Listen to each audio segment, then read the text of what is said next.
Okay, let's dive into this situation in New Orleans. Friday, May 16th, 2025. Right. The Orleans Justice Center. 10 inmates. Gone. Just vanished. It's a major incident, the kind that sets off alarm bells everywhere. Absolutely. And it triggered this huge manhunt, which is still very much ongoing. And what really stands out right away is how it seems to have happened. It feels like a mix of, well, cleverness on their part and some serious gaps on the system side. Exactly. It wasn't just pure luck. Sounds like they knew what they were doing. Exploiting weaknesses, it seems. Yeah, and the how is, well, it's pretty wild. You've got this faulty cell door. The sheriff even mentioned they'd been asking for money for lock upgrades for years. Which is already a red flag, right? A known vulnerability. Totally. Then they somehow rip out a whole toilet and sink unit. In the cell. In a cell. And behind it, they cut through steel bars. We still don't know exactly what tool they used for that. That's a key question. Cutting steel isn't easy. How did they get the means? Makes you wonder. Smuggled.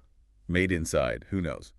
But they get through the wall, make their way to a loading dock, use blankets of all things to get over a barbed wire fence. Smart. Shows planning. Thinking ahead about the obstacles. And then they're seen running across Interstate 10. The whole escape, wrapped up by about 1:19 a.m. Act quick. And I left a little note behind.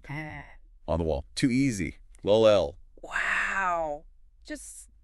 Wow. That's brazen. Right. Like a taunt. So, flash forward to now, Tuesday, May 20th. Good news is 5 are back in custody. Okay. Corey Boyd was the latest, picked up yesterday right there in New Orleans. But that still leaves 5 out there. 5 still at large. So that's our focus for this deep dive. How did this all go down? What was the timeline? What failed? And what's happening now to find the rest? It really forces you to look at jail security as this complex machine. It's not just walls. It's procedures, people, maintenance, everything. Let's start with that cell door, the faulty one. Sheriff Hudson brings up these funding requests. It just makes you think, was this specific lock known to be broken? For how long? Was it just left? It highlights that critical point about upkeep. You know, essential security gear needs timely fixes. Budget cuts, red tape.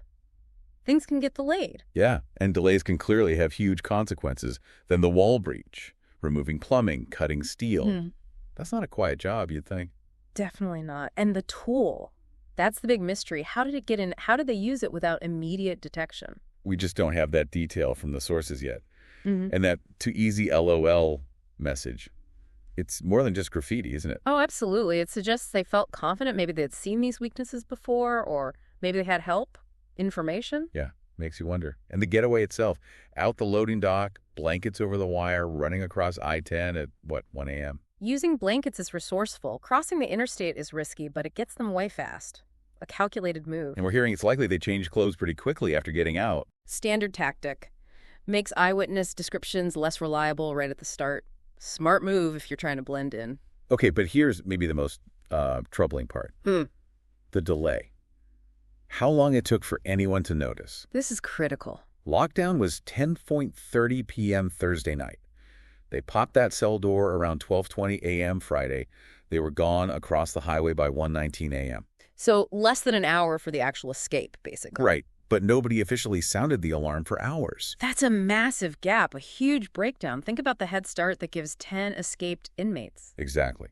The head count usually starts around 6:30 a.m., but even then, it took over 2 more hours just to confirm they were actually missing. Wow. The official report didn't go out until about 8:45 a.m., and the city and state police, they weren't even notified until around 10:30 a.m. Friday morning. So they had, over 9 hours? Over 9 hours head start. It's staggering. How does that happen? And suggests failures at, multiple points. Seeing the initial breach, doing the count on time, reporting it urgently. Seems like checks and balances failed. And we're hearing some potential reasons why. Reports suggest a lone guard might have been away getting food when that first cell door was breached. Oh, boy. And apparently, no deputy was specifically assigned to watch that area, and even a civilian monitor who might have seen something was also away getting food. If true, that points to potential understaffing, or maybe just procedures not being followed.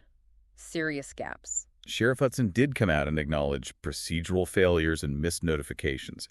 She said she takes full accountability. Taking accountability is important, yes. But the key is finding out exactly what failed and fixing it so this doesn't happen again. needs a deep look. And almost immediately there was talk this had to be an inside job. You'd almost have to assume some level of help, given the specifics. And sure enough, authorities arrested a maintenance worker, Sterling Williams. Okay, so confirmation of inside involvement, potentially. Williams is 33, facing 10 counts of principal to simple escape, plus malfeasance in office, basically betraying public trust. And he admitted something crucial. What was that? He admitted turning off the water supply to that specific cell block. Ah, so that's how they removed the toilet and sink without flooding the place and setting off alarms immediately. Exactly. It seems like it was a critical step. Required inside knowledge of the building's systems. It points to coordination, pre-planning. Now, Williams claims he was forced. Says an inmate threatened him with a homemade knife, a shank. Okay, that's his defense. Coercion. But Sheriff Hudson seems skeptical. She called it a coordinated effort aided by individuals inside our own agency. Plural. Individuals. That implies they suspect more than just Williams might have been involved, either actively helping or maybe looking the other way. Right. And it seems they are looking wider because 3 other jail employees have been suspended while this investigation continues. Suspended. Pending investigation. We don't know their specific roles or if Williams was maybe one of those 3 initially before the arrest, but it definitely suggests the sheriff's office is casting a wider net internally. That makes sense. You'd have to investigate anyone who might have had the opportunity or motive to assist or whose negligence might have contributed. Okay, let's shift to the inmates themselves. 5 caught, 5 still out.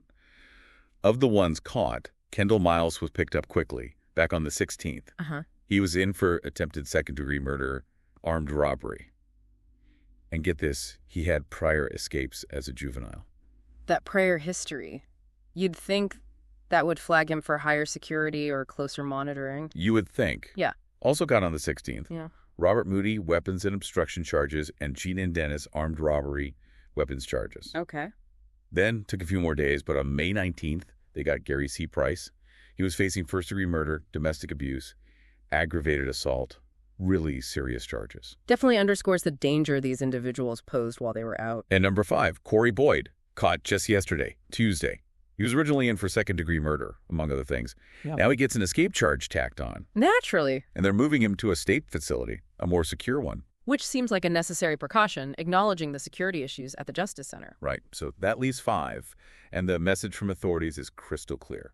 Consider them armed. Consider them dangerous. Do not approach them. Absolutely critical for public safety. People need to know who they are. Let's quickly run through them. Derrick Groves, convicted of a double homicide that happened on Mardi Gras Day. Also facing other charges. Double homicide. Antoine Massey. Wanted for kidnapping and rape. Plus, a history of escapes, domestic abuse, car theft, parole violations. He sounds like a major risk. Multiple flags there. History of escapes is particularly relevant. Lenton Vanburen, accused of a homicide from 2021, plus weapons and other charges. Jermaine Donald, facing attempted murder, weapons charges, plus a history including second-degree murder. It's a pattern of violent charges. And Leo Tate, facing burglary, drugs, illegal firearm possession, with a history of similar offenses.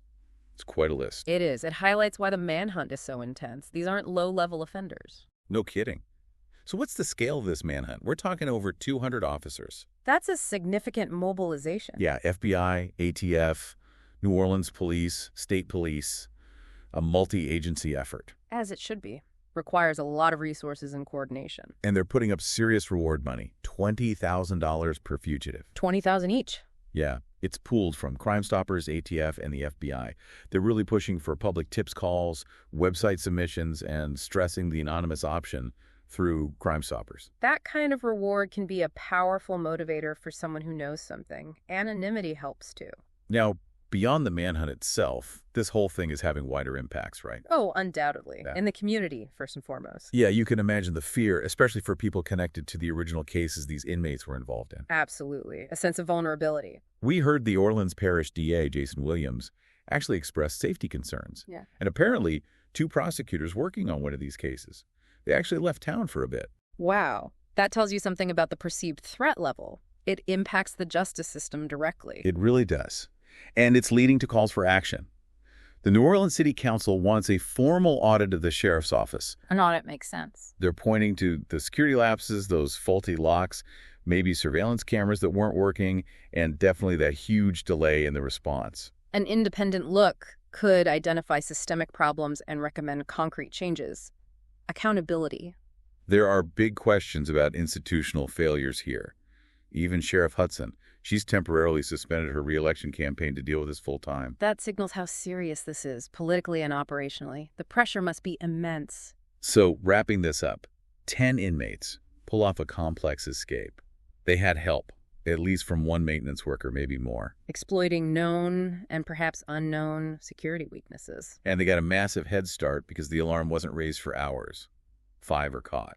But 5 very dangerous individuals remain at large, Triggering this huge manhunt, raising serious questions about jail security, procedures, staffing, the whole system, really. It's a stark reminder, isn't it, how constant the need for vigilance is in these facilities and how quickly things can unravel. It demands a hard look at how to prevent this in the future. And maybe the thought to leave you with is, just consider all the pieces that had to fall or be pushed into place for this to happen.